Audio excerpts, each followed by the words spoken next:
56.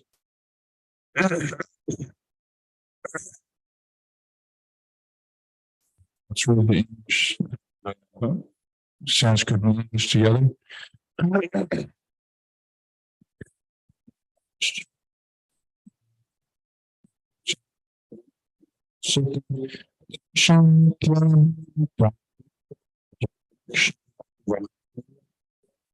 Translation.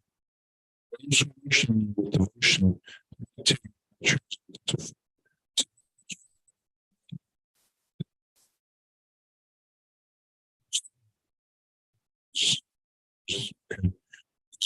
This is the first one, the text.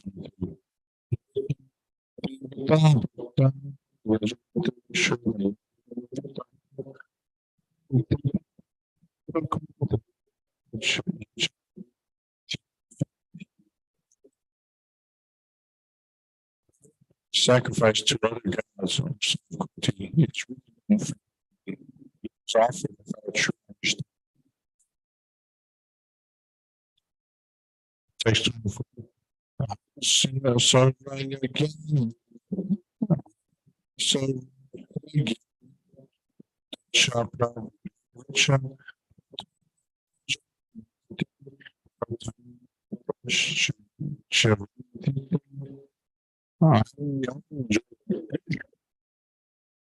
object of sacrifice. Person who not recognize churches to fall down. Text 25.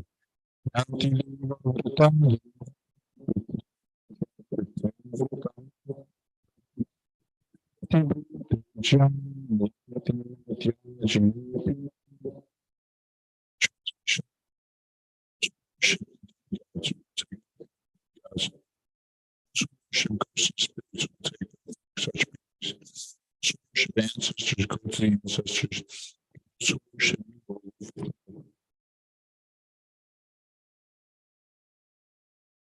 Text 26. Translation.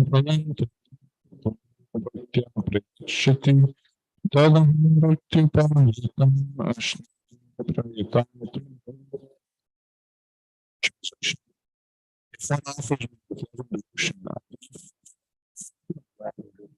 accept it. Text 27. What Karushi Lash Sin Shushi Delasia Yatapasya Sigam Dena Tatkamushu. Translation. Son of Kunti, all that you do, all that you eat, all that you offer, that's what is all students should be done. Text. Shubha Shasikaman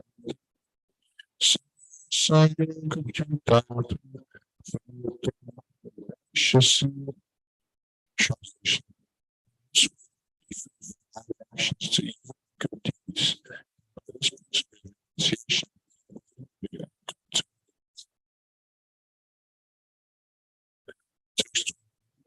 So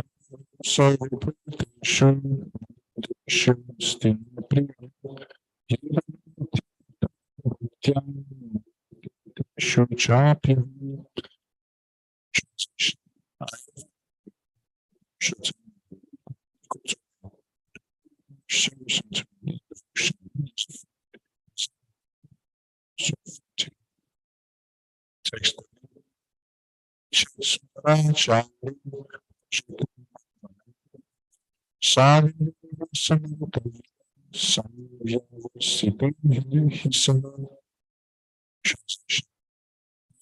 Translation. The bottom emotions, if he is engaged in devotional service, he is to be considered sinning because he is properly situated. Text 31. Shipram Bhavatam Shashwach Chanti Gachati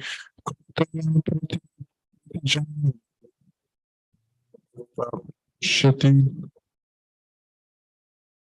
Translation. He quickly becomes righteous and attains lasting peace. Son of Kunti, declared Text 32.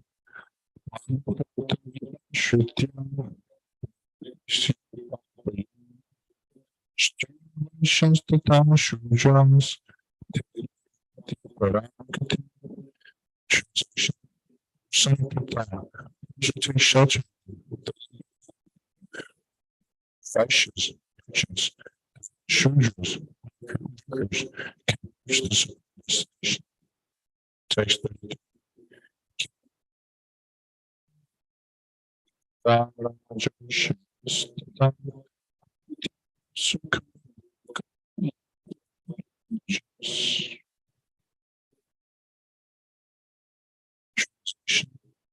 much greater than the righteous kings.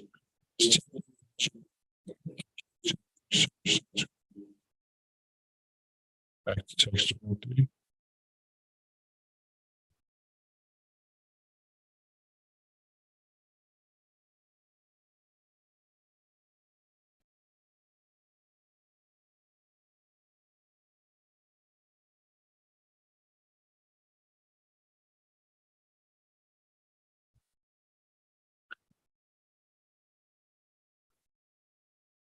Text 23.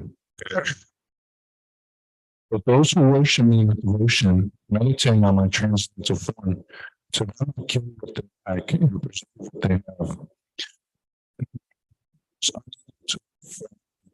Without Krishna consciousness, cannot but think of Krishna 24 hours, engaged in devotional service by chanting, offering, worshiping, serving the lotus feet, services, cultivating friendship, and surrendering fully to such activities are all auspicious and full of spiritual potencies.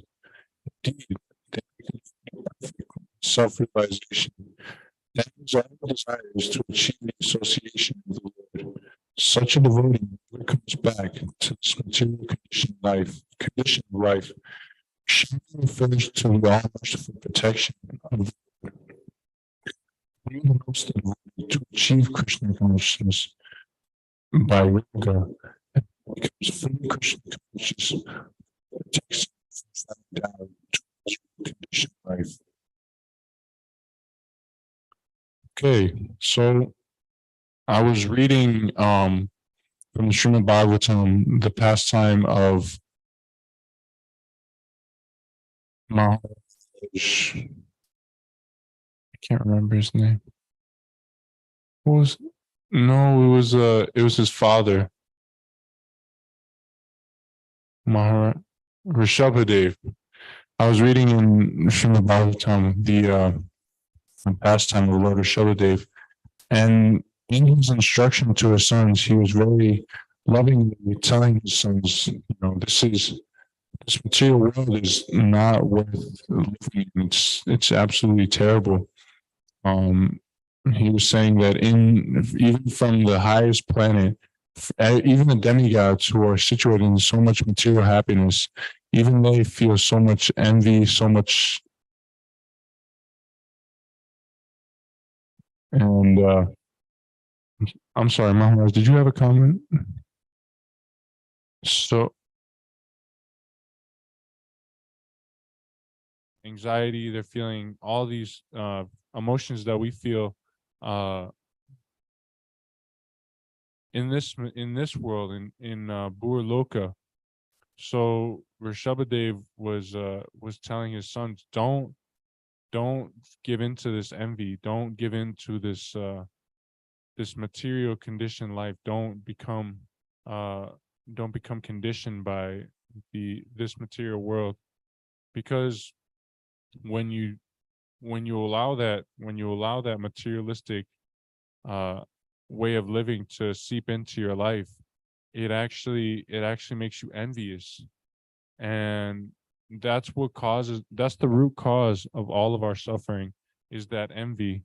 It's said that Krishna, when we envy Krishna, when we want to enjoy separate from Krishna, we automatically get put into this material body.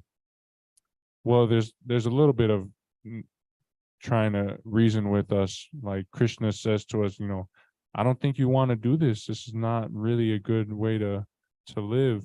And we consistently say, we persist. We say, no, I want to enjoy separately from you.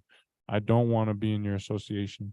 So Krishna gives us this material body so that we can enjoy separately from him, and ultimately come to the point where we realize that we can't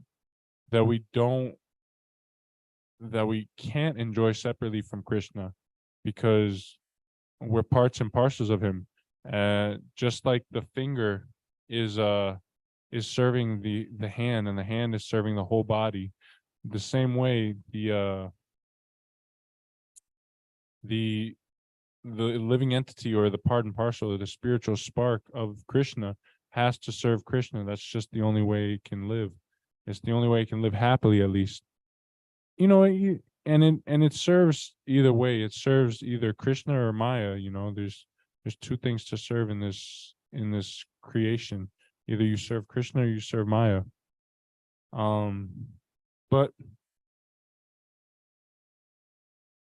what I thought was really interesting was that in this text right here, it says, "But those who worship me with devotion, meditating on my transcendental form, to them," oh wait, no, oh wow, that's embarrassing. Sorry about that. Anyways, I'll just continue on with this one. But yeah, this is what I thought was interesting was that Rishabhadev was praising so highly the Brahmanas, and how wonderful they actually are.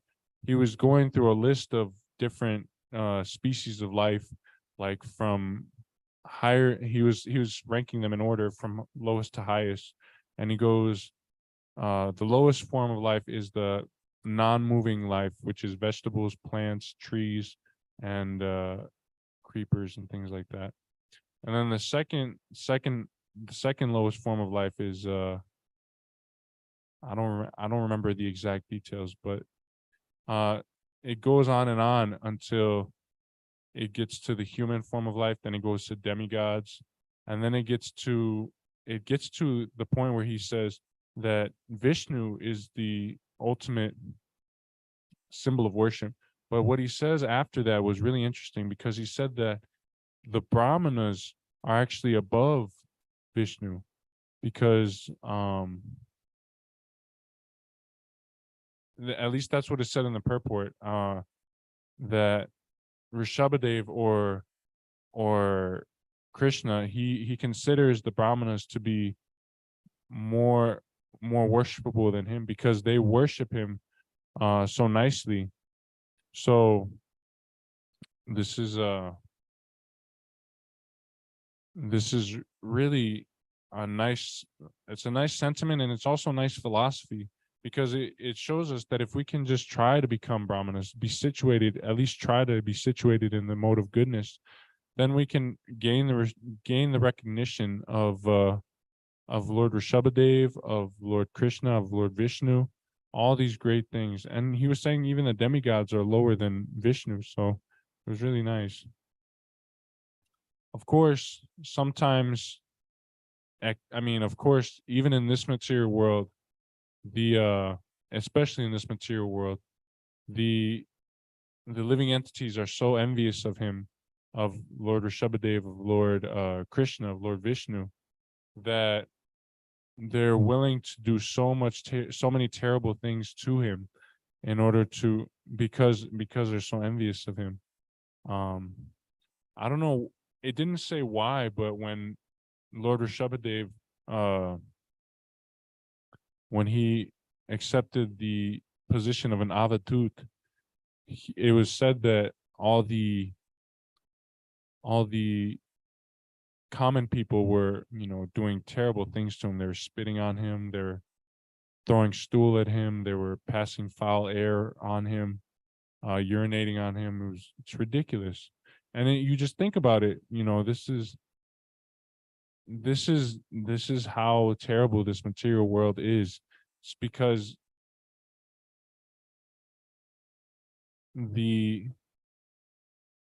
the person who was trying to help us the most, especially by giving us this information, the Srimad Bhagavatam, in these instructions in the Srimad Bhagavatam, the person who was giving us the most help, the most information, and he was lovingly and feelingly trying to help us.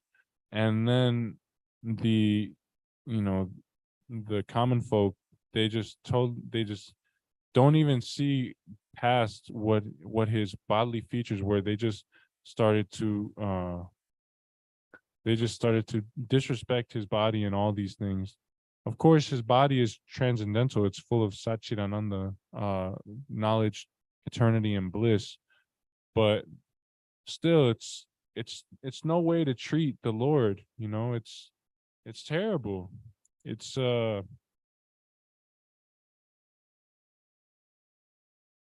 it just goes to show how not perfect we are, even though we think we're perfect.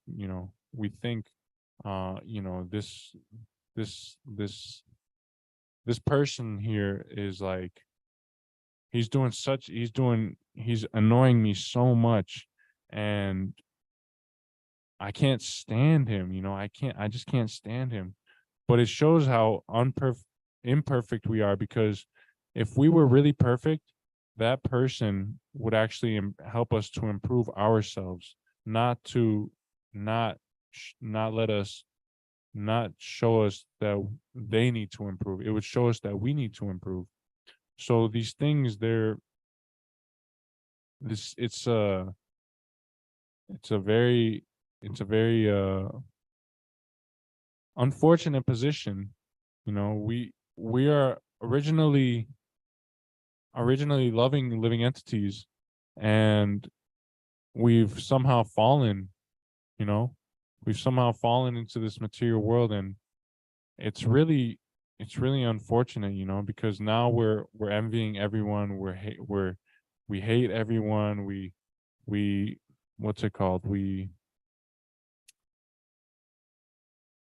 do so many violent things to each other, so many unnecessary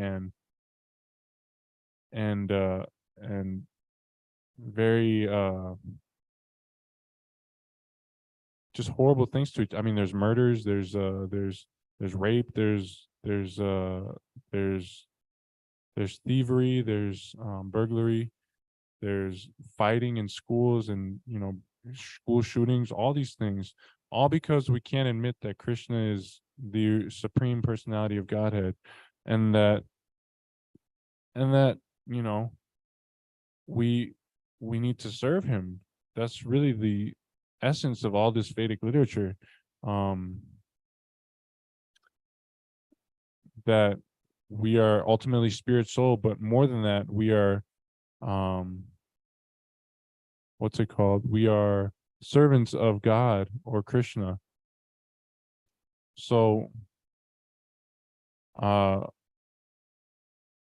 this is good motivation for us to get back, because if we want to actually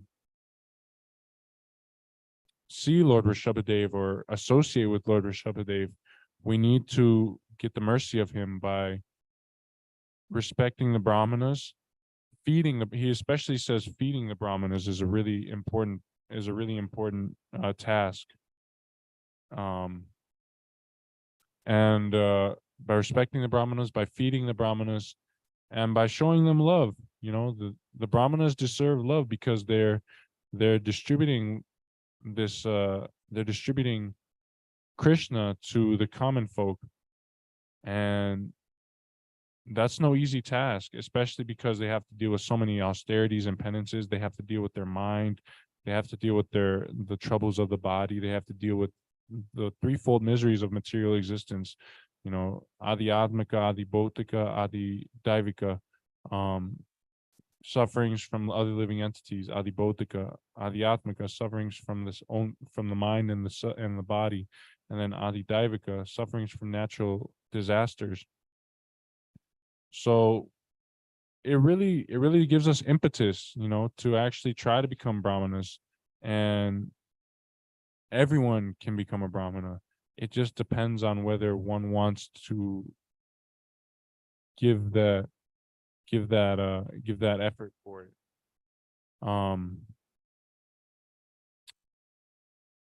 So yeah.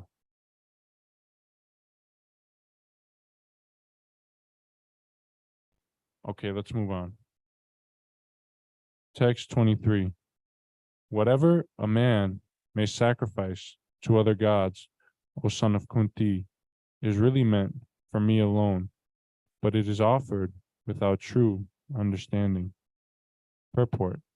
Persons who are engaged in the worship of demigods are not very intelligent, although such worship is done to me indirectly. Krishna says, for example, when a man pours water on the leaves and branches of a tree without pouring water on the root, he does so without sufficient knowledge or without observing regulative principles. Similarly, the process of rendering service to different parts of the body is to supply food to the stomach. The demigods are, so to speak, different officers and directors in the government of the Supreme Lord. One has to follow the laws made by the government, not by the officers or directors. Similarly, everyone is to offer his worship to the Supreme Lord only. That will automatically satisfy the different officers and directors of the Lord. The officers and directors are engaged as representatives of the government, and to offer some bribe to the officers and directors is illegal. This is stated here as avidhi purvakam. In other words, Krishna does not approve the unnecessary worship of the demigods. So this so this word avidhi purvakam, if you see it on the word by word translation, it says in a wrong way. And that's basically what worship of the demigods is. It's the wrong way to worship the Supreme Lord. It's indirect, and it's also very dangerous, because usually what people want when they worship demigods is some sort of wealth, whether that be wealth of the body, whether that be wealth of material opulence, or whether that be wealth of some other third thing. But basically what everyone wants is to acquire wealth. And then this thing here, is this the actual water purifier part? Yeah. Reverse osmosis thing. Yeah, looks like a good setup. I'm muted.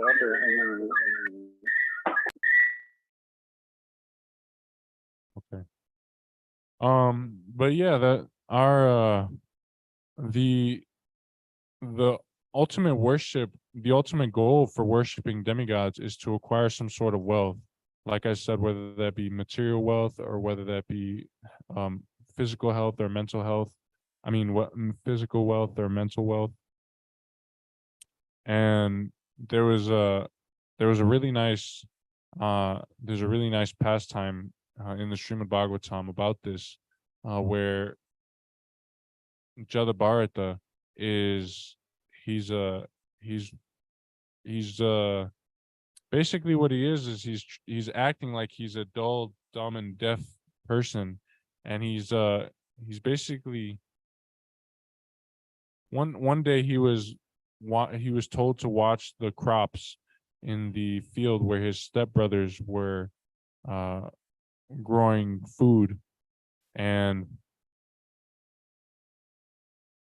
during this time there was a group of dacoits who had tried to sacrifice another person before they came upon Jadabharata, but that person escaped.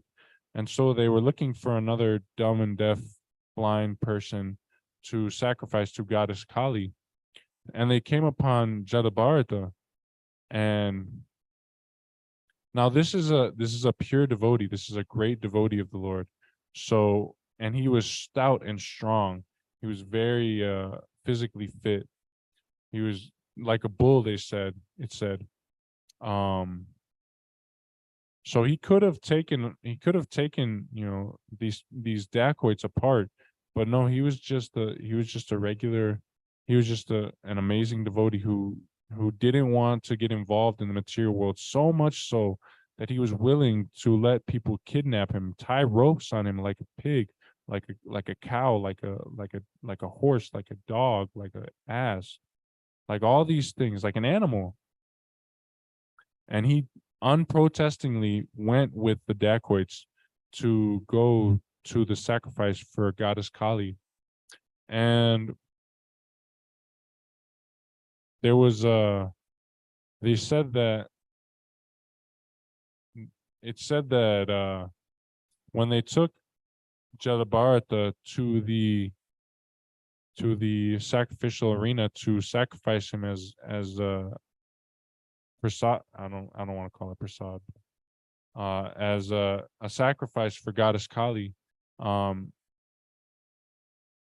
It said that they bathed him, they fed him nice foodstuffs, they put nice smelling things on him, and gave him new clothes, things like this. And yeah, but we have to remember that sometimes that it's dangerous to worship these demigods, especially because we're conditioned. We don't know that we're living, that we're spiritual, that we're eternal, that we're full of knowledge and bliss. So it's very dangerous to try to worship these demigods, especially goddess Kali. I mean, it was said that the people who are obsessed with material wealth, these people are the ones who worship are the ones who worship demigods uh, because of their material attachments. But it's dangerous. And as we can see in the Jatabarata pastime, they get what's coming to them. I mean, the deity form of the goddess Kali, she burst open, and she took the sword that the dacoit priest was about to, behead Jatabarat with. And she, in turn, she took that sword and she beheaded all of the dacoits in that assembly. And not only that, they also she was with some witches and female demons, and they didn't only just behead them, but no, they drank the blood coming from their head. Sorry, this is really graphic, but it gets the point across. But they drank their blood, and it said that they were intoxicated with this blood, and they used the heads as balls. They were throwing it around, playing with the heads. They were laughing hysterically in a very scary way. So we can see that worshiping the demigods does not at all bode well for someone who does it over a long period of time, because it's just it's very, you start worshiping the demigods, and then eventually you get to a point where you're making up your own rules. It was said in one of the purports that these dacoits, they came up with their own rules for worshiping goddess Kali, because you're not supposed to worship the goddess Kali by sacrificing humans. You're supposed to worship her by, you're supposed to sacrifice a goat, and then you get killed. But yeah, this is a very instructive pastime, that we have to worship Krishna, or the Supreme Lord. There is no other way around it. Eventually we all come to Krishna. In the Bhagavad Gita, it's said that all men everyone follows my path in all respects, O son of Pritha. So we all need to follow Krishna, but somehow we're just stuck in this position where we're thinking like, no, I can enjoy, and I can have a good time, everyone will love me if I do this, everyone will love me if I do that. uh but no, this is not true, because um ultimately Krishna is the object of all love. And when we realize that, then we can actually then we can become happy, become blissful, become full of knowledge and eternal. So that's all I want to say on that verse. We can go to the next verse.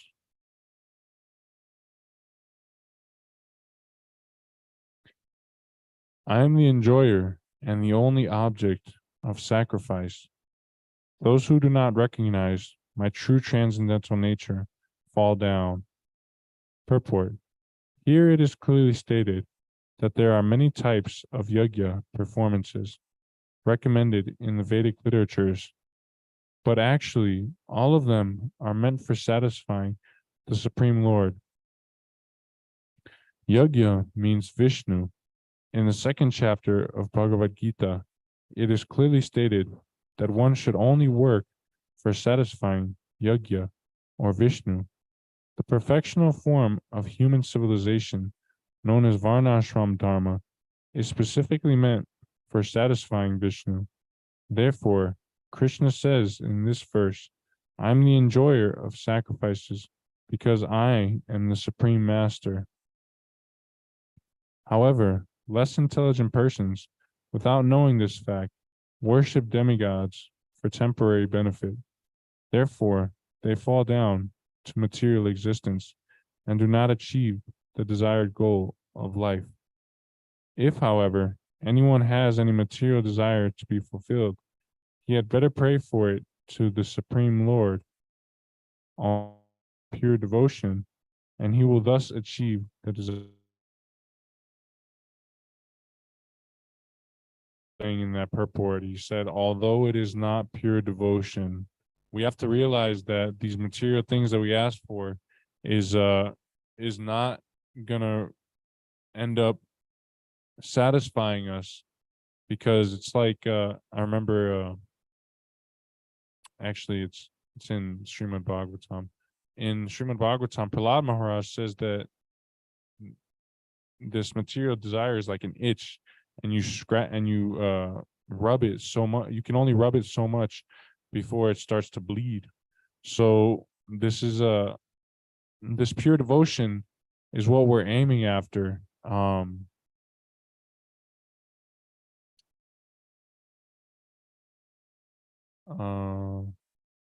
to think. There's a pastime. I think of one. But yeah, so what's it called? I forgot. Oh, pure devotion.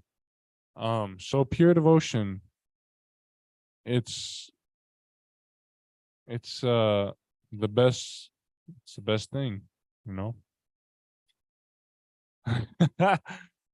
Don't quote me on that. Actually, quote me on that. But yeah, it's this pure devotion.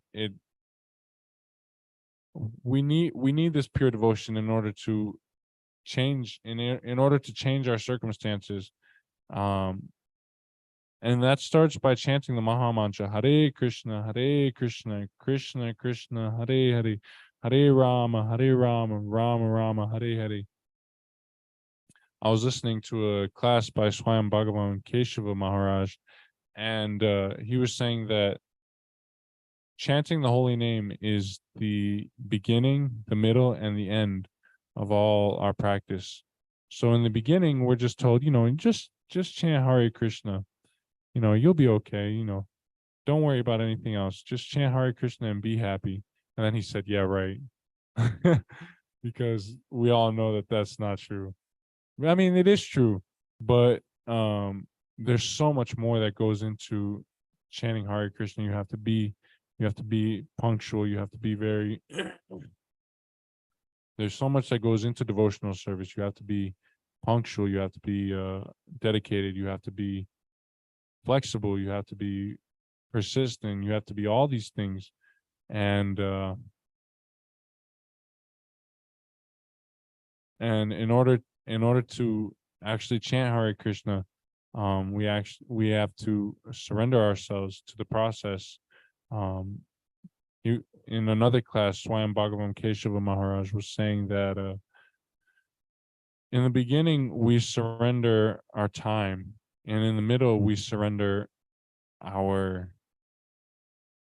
to the process, and in the end we actually surrender to Krishna. So that's nice. That's a nice little piece of philosophy that he taught. Okay, that's all I can say about that text. Let's go to the next text. Text 25. Those who worship the demigods will take birth among demigods. Those who worship ghosts and spirits will take birth among such beings. Those who worship ancestors go to the ancestors, and those who worship me will live with me. Purport. If anyone has any desire to go to the moon, the sun, or any other planet, one can attain the desired destination by following specific Vedic principles recommended for that purpose. These are vividly described in the fruit of activities portion of the Vedas, technically known as Darsha Purnamasi, which recommends a specific worship of demigods situated on different heavenly planets. Similarly, one can attain the Pitta planets by performing a specific yajna. Similarly, one can go to many ghostly planets and become a yaksha, raksha, or pishacha. Pishacha worship is called black arts or black magic. There are many men who practice this black art, and they think that it is spiritualism. But such activities are completely materialistic. Similarly, a pure devotee who worships the Supreme Personality of Godhead only achieves the planets of Vaikuntha and Krishna Loka without a doubt. It is very easy to understand through this important verse that if by simply worshiping the demigods one can achieve the heavenly planets, or by worshiping the Pitta achieve the Pitta planets, or by practicing the black arts achieve the ghostly planets, why can the pure devotee not achieve the planet of Krishna or Vishnu? Unfortunately, many people have no information of these sublime planets where Krishna and Vishnu live, and because they do not know of them, they fall down. Even the impersonalists fall down from the Brahmajyoti. This Krishna consciousness movement is therefore distributing sublime information to the entire human society, to the effect that by simply chanting the Hare Krishna mantra, one can become perfect in this life and go back home, back to Godhead. So, who was it? Maharaj Nabi? Who's Maharaj Nabi's father? Maharaj Nabhi in the Srimad Bhagavatam? Who? Shibi? I don't think so. Yeah, so there's a pastime where a person was he was one of Maharaj Priyavrata's like great grandsons or something like that. Oh, Agnitra. His name was Maharaj Agnitra, and he was he was worshiping the Lord Brahma in order to make it to the Pitta planets, and because he also wanted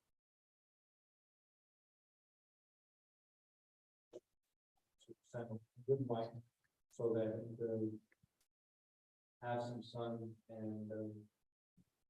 and do these things. But it said in the Srimad Bhagavatam that when that woman came down to the earthly planet, to fulfill Brahma's desire, Maharaj Agnika was so infatuated with this lady that he was completely, he broke his meditation for one, and he was so infatuated, no, it wasn't because he was infatuated, because he didn't know whether it was a boy or a woman, because it was, because of his austerity. So, but it broke his meditation.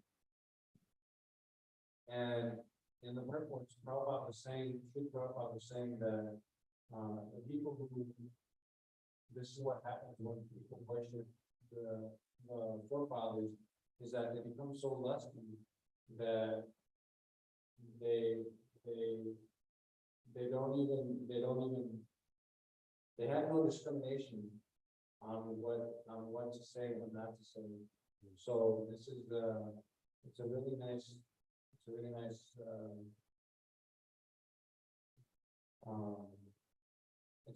pastime for us to learn from, because we should all want to go back to that. We shouldn't want to go to and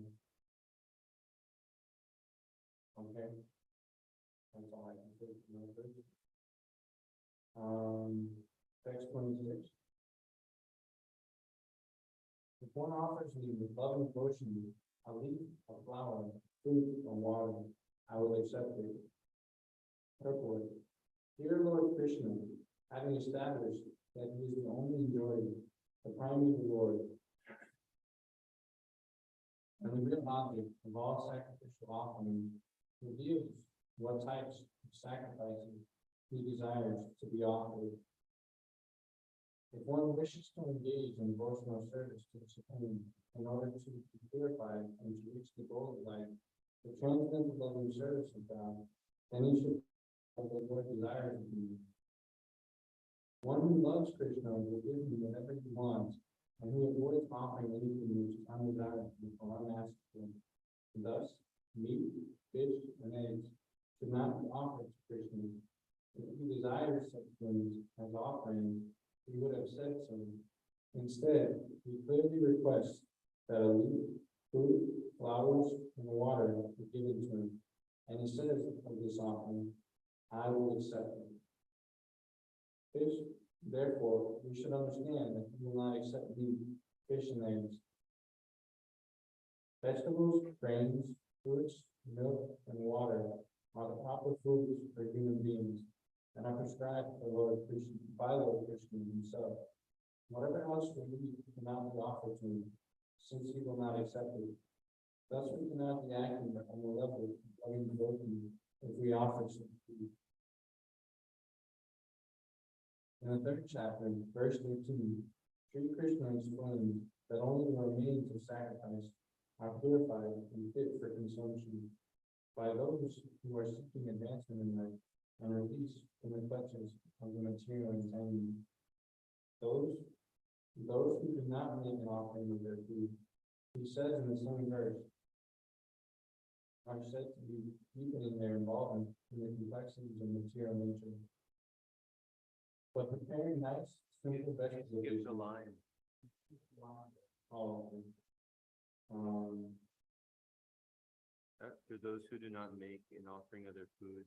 Those who do not make an offering of their food, he says in the same verse, are said to be in only sin. In other words, every novel is simply deepening their involvement in the complexities of material nature. But preparing nice, simple vegetable dishes, offering them for the picture or deity of Lord Krishna, and bowing down and praying to accept such a humble offering, enable one to advance steadily in life, to purify the body, and to create fine practices which will lead to clear thinking. Above all, the offering should be made with an attitude of love. Krishna has no need of food, since he already possesses everything that he, yet he will accept the offering of one who desires to please him in that way. The important element in preparation, in serving, and in offering is to act with love for Krishna. The impersonalist philosophers who wish to maintain that the absolute truth is without senses cannot comprehend this verse of Bhagavad Gita. To them, it is either a metaphor or proof of the mundane character of Krishna, the speaker of the Gita.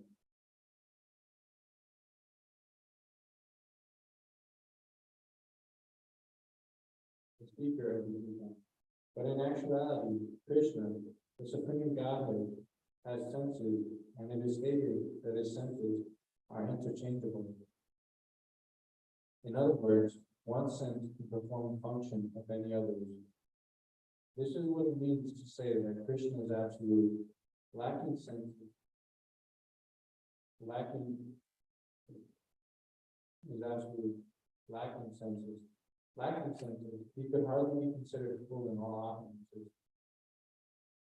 In the 7th chapter, Krishna has explained that he impregnates living entities into material nature. This is done by his looking upon material nature. And so in this instance, Krishna's hearing the devotee's words of love and offering foodstuff is wholly identical with his eating and actually tasting. This point should be emphasized. Because of his absolute position, his hearing is wholly identical with his eating and tasting. Only the devotee who accepts Krishna as he described himself without interpretation can understand that the supreme absolute truth can eat food and enjoy it. The glories of Prasadam. So yeah, it's a very important point, this offering food to Krishna. Offering anything to Krishna, right? Honestly, that's why we offer all the elements of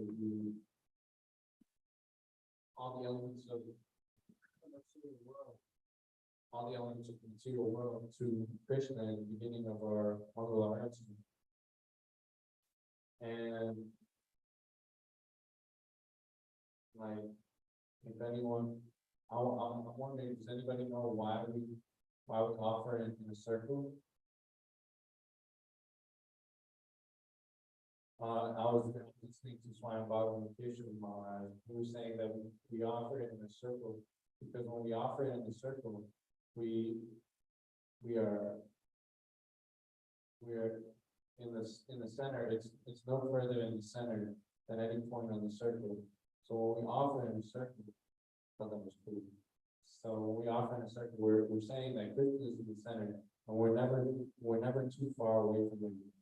So that's why we offer in a circle.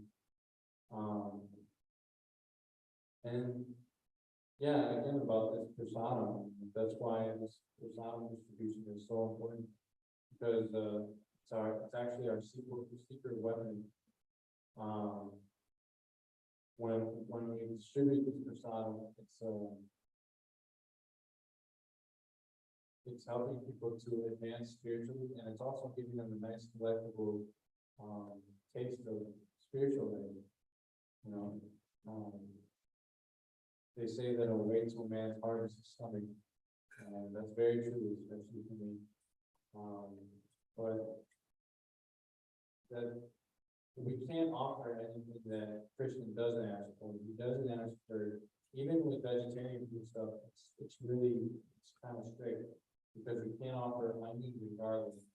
And that's mainly what everyone eats in the material world, is onions, garlic, meat, fish, and eggs. And but we can't offer these things because there is more passion and ignorance. So we should be careful. We should be careful, especially for newcomers who are just coming in a Christian consciousness. I remember when I was just starting, I was really bewildered at this point, because I was like, man,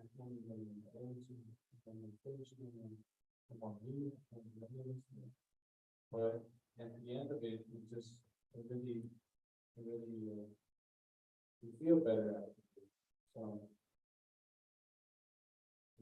okay, next word. 8:20? Okay. Are there any comments or questions? Can I ask one question? Yes. You said that, everyone eventually worships Krishna. Can you help me understand that? Yeah, I mean. So there's, so basically everyone is doing their own thing in this material world right now. Whether they're Christians or whether they're atheists or whether they're,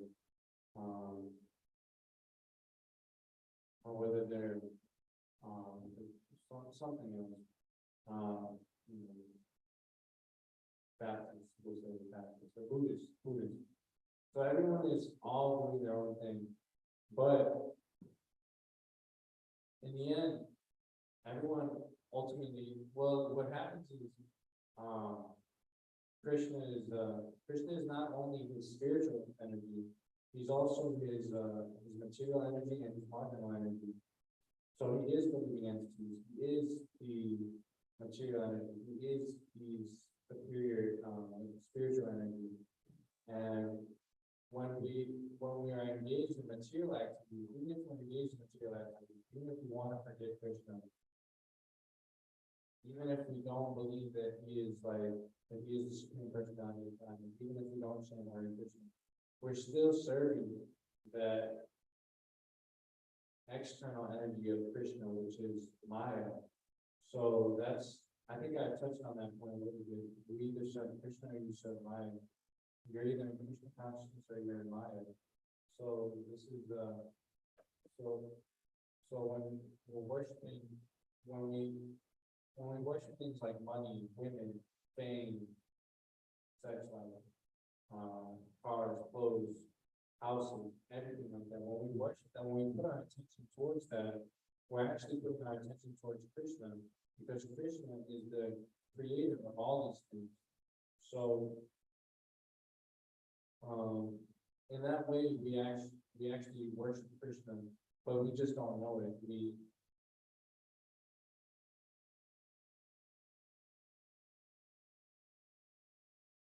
There was a nice little example in there in Srimad Bhagavatam.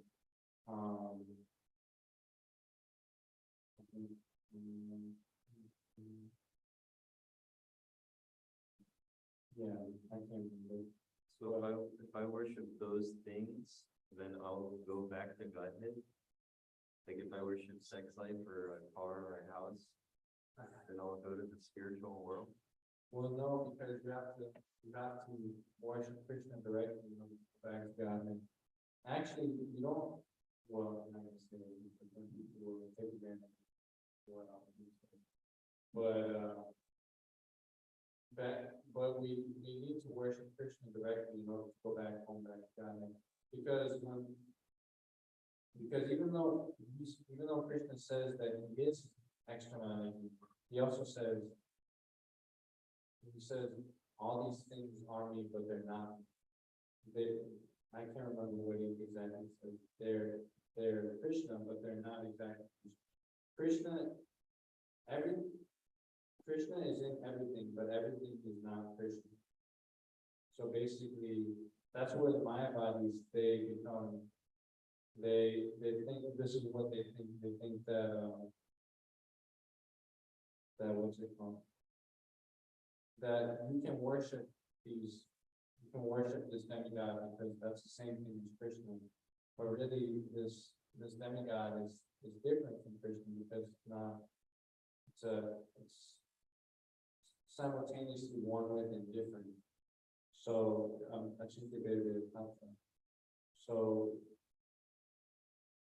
in order to go back to Godhead, we have to worship Krishna directly.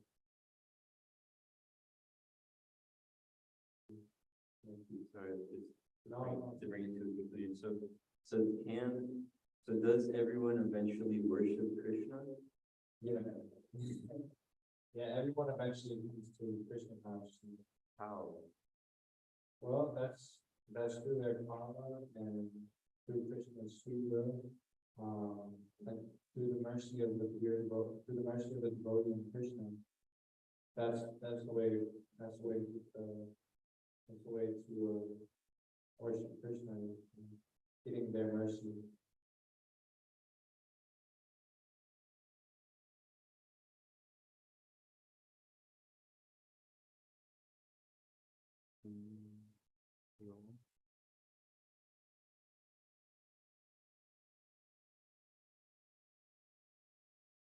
So, we sounds like it's really saying how everything's going to be different one way or another. And we do that thing and we have to do it. And we need to make it Krishna directly. And not Krishna sense. We have to take Krishna. You know, we need to bring back the Krishna. And if that's the goal, we have to make it Krishna. The goal is to do it. But there's no Krishna, there's no Bhagavad. If the Krishna is essentially perfect, good lady, with the Bhagavad, it's eternally conditioned. So we can desire to turn away from Krishna as long as we want, to inspire him if we want. So until we, turn towards Krishna, which you mentioned is coming through the mercy of Krishna and all these sadhus and devotees, but ultimately we live through him. So, and somebody gets into a wrong conception of God worship, and then they go to God gentle rather than going to Krishna. To do another example where the devotees ask Prabhupada about those who worship Jesus. He said, yeah, we're going to the planet where Jesus is, so the spiritual world is not necessarily where Krishna is. It's also there's a distinction between that and Aishwarya and worship of audience to go to Krishna himself, the Lord of the body. But there's really different things that recognize the ultimately not everybody's critical to Krishna.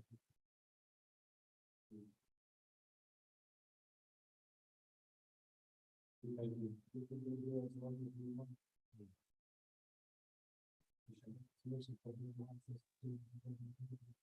One more point that I was thinking about, one time in a comment saying that it is better to be able to worship the demigods than to practice the different religions, because at least I worship the demigods and will fall into the scheme, and then they'll have the possibility to apply that worship Krishna.